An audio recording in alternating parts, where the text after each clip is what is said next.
प्यारे बच्चों, आज हमारा टॉपिक है थिंकर्स बिलीव्स एंड बिल्डिंग्स, जिसमें हम 600 BC से लेकर 600 AD तक का समय कवर करेंगे। यहाँ पर सबसे इम्पोर्टेंट जो सेक्शन है वो है जैनिज्म एंड बौद्धिज्म, जो कंपटीशन के लिए भी बहुत इंपॉर्टेंट माने जाते हैं। चलिए देखते हैं। Beyond worldly pleasures, the message of Mahavir, section 3 of this chapter from NCERT। तो यहाँ पर बेसिक फिलोसॉफी जो जैनिज्म की है वो महावीर के जन्म से पहले भी वो एग्जिस्ट कर रही थी। महावीर को 23rd जो है तीर्थंकर माना जाता है जैनिज्म का। और तीर्थंकर का अर्थ होता है वह व्यक्ति जो एक गाइड है, और पुरुष हो सकता है या तो स्त्री भी हो सकता है। और यहाँ पर इस मानवता के जो क्रम में जब से मानवता चली आ रही है तभी से तीर्थंकर होते हैं, उनका मानना है। और वो कहते हैं कि यहाँ पर तीर्थंकर जो है मनुष्य का उद्धार करने के लिए आए हैं। मोस्ट इम्पोर्टेंट जो आइडिया जैनिज्म का है वो ये है कि पूरा वर्ल्ड जो है एनिमेटेड है, और यह एक इवन स्टोन्स, रॉक्स, वाटर, इन सब के अंदर लाइफ है। और हमें किसी भी लिविंग बीइंग को चोट नहीं पहुंचानी है, क्षति नहीं पहुंचानी है। नॉन इंजरी का एक वचन लेना है। स्पेशली ह्यूमंस को, एनिमल्स को, प्लांट्स को और इंसेक्ट्स को हमें किसी भी तरह से क्षति नहीं पहुंचानी है। जैनिज्म का जो ये एक्सट्रीमिस्ट आइडिया है, यहाँ पर इनफैक्ट जो प्रिंसिपल ऑफ अहिंसा है वो एम्फेसाइज किया गया जैनिज्म के अंदर। और इसने अपना मार्क छोड़ा पूरे इंडियन फिलोसफी के अंदर। हम कह सकते हैं कि उन्होंने अपना मार्क छोड़ा है, कहीं ना कहीं इसका असर हमें दिखता है। अकॉर्डिंग टू जैना टीचिंग, द जो साइकिल ऑफ बर्थ है और रीबर्थ है वो शेप थ्रू कर्म होती है। यानी हमारे जैसे कर्म होंगे वैसा हमारा बर्थ रीबर्थ होगा। और एसेटिज्म और पेनेंस जो है वो रिक्वायर्ड है। इसके लिए हमें धर्म का मार्ग अपनाना पड़ेगा, इसके लिए हमें सभी कुछ त्यागना पड़ेगा और अपने शरीर को कष्ट देना पड़ेगा। काया क्लेश की बात यहाँ पर की जाती है, to free oneself from the cycle of karma, ताकि हमें कर्म के बंधन से मुक्ति मिल जाए। दिस कैन बी अचीव्ड, ये अचीव किया जा सकता है only by renouncing the world. दुनिया को हमें दुनियावी मोह माया से अपने आप को अलग करना होगा, डिटैच करना होगा।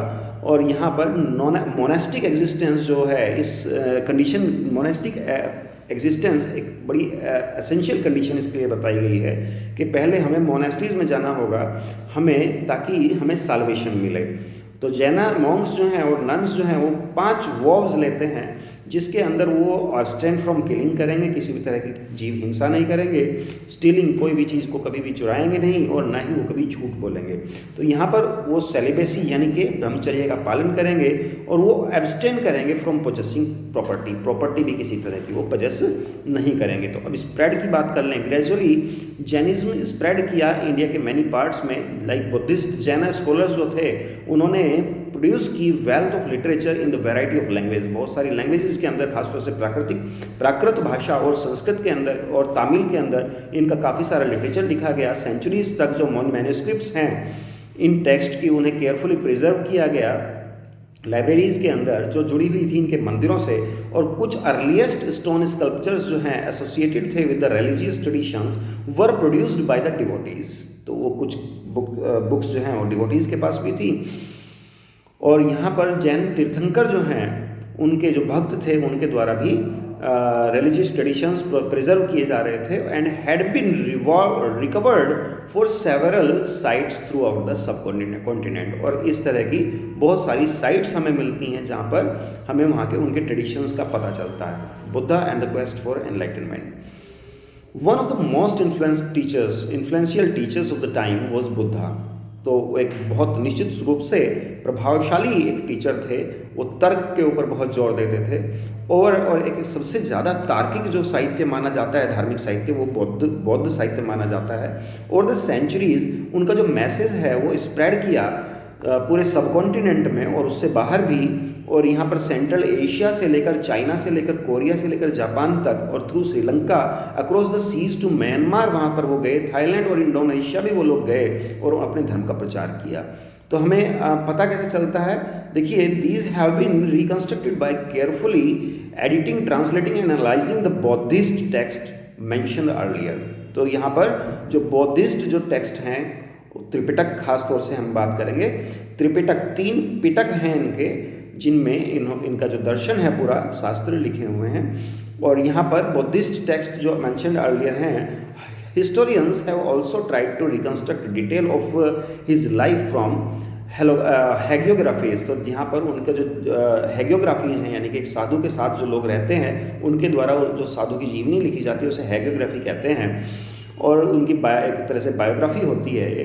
तो यहाँ पर उनकी जो हैगियोग्राफीज लिखी गई, और many of them these were written down at least a century after the time of Buddha, Buddha की मृत्यु के लगभग 100 साल बाद करीब लिखी गई थी। तो ऑब्वियस है उनके अंदर कुछ चीज़ें चेंज भी हुई होंगी जो मूल प्रवचन बुद्ध ने कहे हैं। तो in an attempt to preserve memories of the great teacher उन्होंने ये पिटक लिखे। तो according to these traditions, Siddhartha as the Buddha was named at birth, उनके बचपन का नाम सिद्धार्थ था।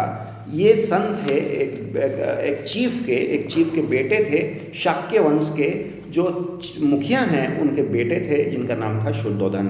ही had a sheltered upbringing within the palace, और उनके महल के अंदर ही उनकी परवरिश हुई थी, और यहाँ पर इंसुलेटेड किया गया था उनको हार्श रियलिटीज़ ऑफ लाइफ से।